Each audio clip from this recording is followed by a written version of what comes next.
Hello, my name is Ashley. I'm with the Clinton Public Library, and this is a community spotlight. Normally we would invite groups and organizations into our building to have public meetings just to share what they do, their mission, and how the public can become involved. But since we are going virtual, this is our very first virtual community spotlight.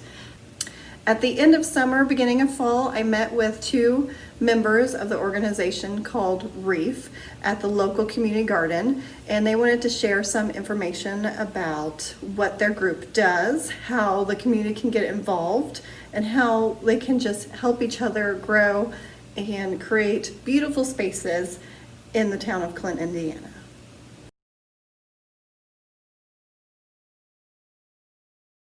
I'm Angie Riggin. And I'm Kylie Mack. Yeah.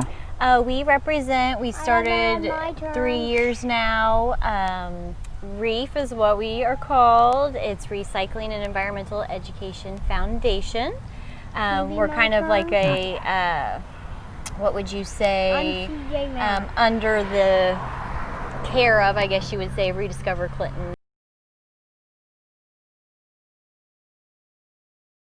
Our main project and focus so far has been the community garden.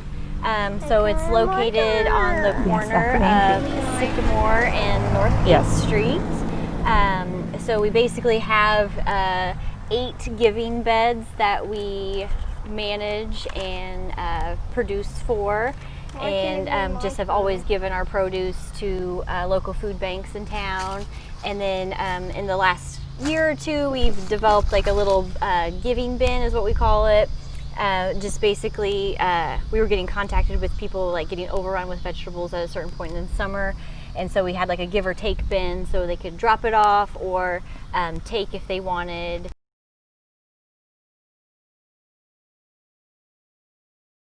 We have tended these 8 beds of our, that's kind of ours, I guess you would say. But again, we just donate it all. It's not where we're keeping it or anything, but that's what we grow usually. So that angle is native, and then this part is was open plot for whoever. Last summer we had somebody in there, and we can provide the tilling. My parents just come down, bring the tractor, like drive the tractor into town, till up. So that's what we did last year, tilled up that little area. And then really, once it's tilled, it's yours to do what you want with it. So really all we asked is to be notified, and then if we needed to make more space, we could.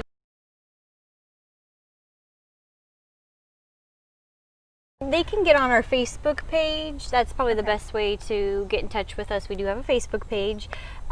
We have done an education day, was it last year?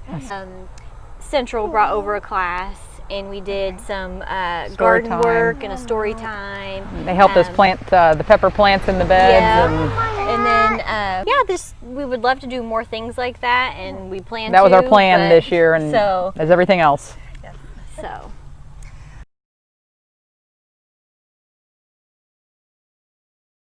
We are talking about switching gears as far as what we're going to provide in our space. So.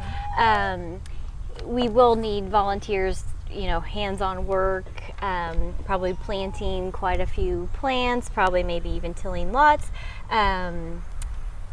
those types of things. And then also, we would love to partner with anybody who had knowledge that wanted to share and maybe, provide an education opportunity. And, we're not saying we're subject matter experts by any means, but it's almost like being that avenue to provide those educational opportunities. So if someone felt like they had some sort of, skill or knowledge that they'd be willing to share, we would love to work with them to try to even help advertise it or get, the space or whatever. So.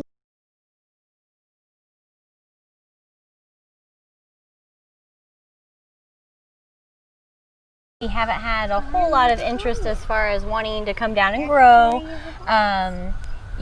We have grown and given and all of that, and as far as taking the produce and everything, like we've had interest in that. But as far as getting people down here and initially our vision was to have like everybody down here gardening and, you know, all this cute stuff. But really it's not happening. So what we're kind of thinking is switching gears. Both of us are very passionate about invasives and managing natives and everything like that, providing natives, I guess, for habitats. So we are actually in the process of kind of brainstorming and coming up with ideas.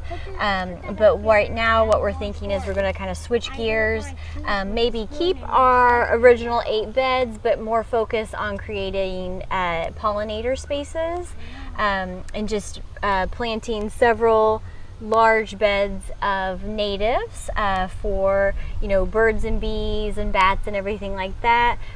Hopefully get some grasses in, and also, you know, just bird feeders and stuff like that to try to draw wildlife, to make it just an interesting space for people to come to.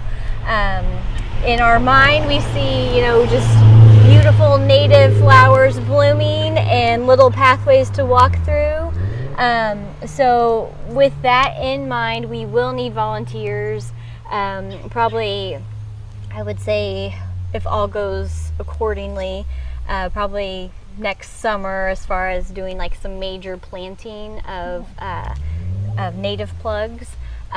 So I do see us needing a large volunteer base for that. And then even if anybody wanted to come and till, or, you know, if anybody's good with landscaping and wants to give advice as far as you know, shaping beds and, you know, whatever else. This really is a great place. It's large and a lot of potential. There's lots of potential here. It's got the real pretty creek bed that again, we could use volunteers for that. We're wanting to get it kind of cleared out.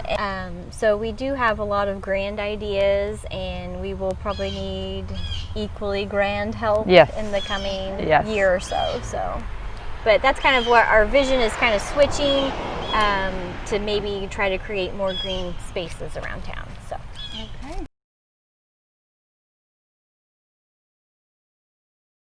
So in the future, what I see for our organization is primarily really focusing on education. I think that's really probably the most powerful thing you can do as far as making a change. So, you know, people don't realize, you know, they're maybe doing something wrong or that's not helpful for the environment. So really getting that education out there, making people kind of think about things a little differently. But that's where I see our primary focus is just eventually being able to maybe provide educational opportunities to community or kids or however that might be. But yeah, really education as far as responsible recycling, and then also with just kind of conservation, tying it all in. Like eradicating invasives, planting natives, and just kind of how your little part you could do in your yard can actually be impactful for the environment. So I hope you enjoyed our first virtual community spotlight. If you are part of a group or organization that would just like to share information, to spread the word, to get more volunteers to help your group, please contact us at the Clinton Public Library, and we will set up an interview and do a virtual community spotlight. Thank you for listening. And again, my name is Ashley. I'm with the Clinton Public Library.